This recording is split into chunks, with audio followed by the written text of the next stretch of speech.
Good morning guys. Happy Monday morning. Pero masama ang panahon ngayon guys. Lakas ng hangin. Kaya ang aga namin ngayon. Dito na kami sa Cargill parking lot. Kung makita ninyo guys, parang umuusok. Ang hirap kanina sa daan guys. Lalo na at walang ilaw yung kalsada. Ang daming nadiditch. Masama na ang panahon. Ang bilis pa kasi nilang magpatakbo guys. Buti na lang itong private driver ko. Alalay lang. Hi driver. Hi, how are you? Are you okay? Shout out kay Kamuning. Kamuning, good morning.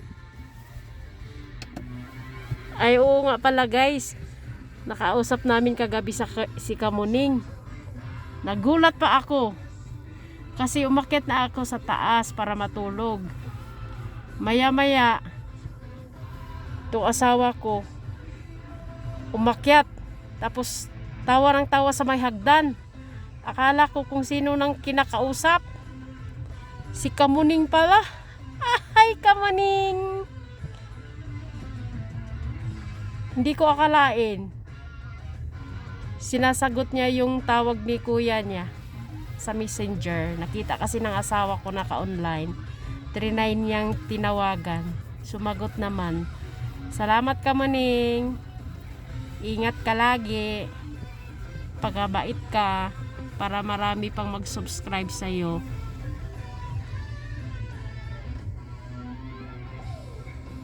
This is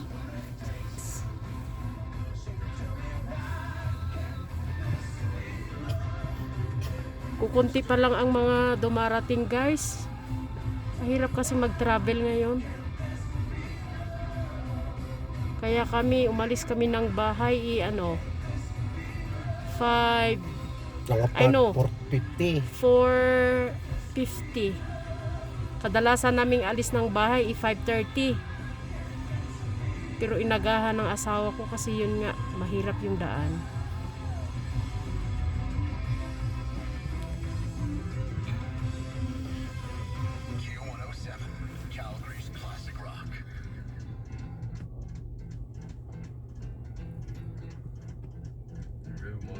Akala ko spring kasi start yung spring dito nung March 20. Kahapon yung asawa ko masipag kasing mag washing.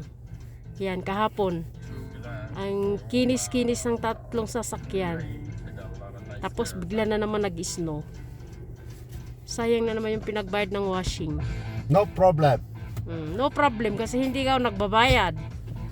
My wife is there to give me money. Padami na ng padami yung mga dumarating guys. Papasok na rin ako sa loob. Kasi hindi pa ako nag-almusal.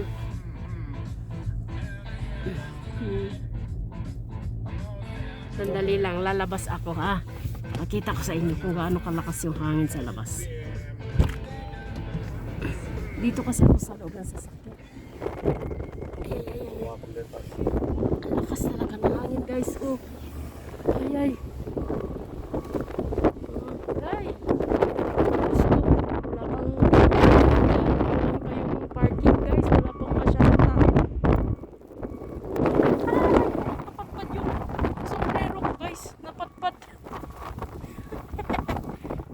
Napatpad siya sa lakas ng hangin.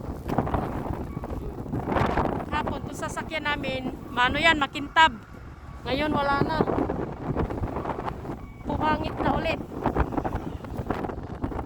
Aray ko, lakis na. Ayan. Oh my God.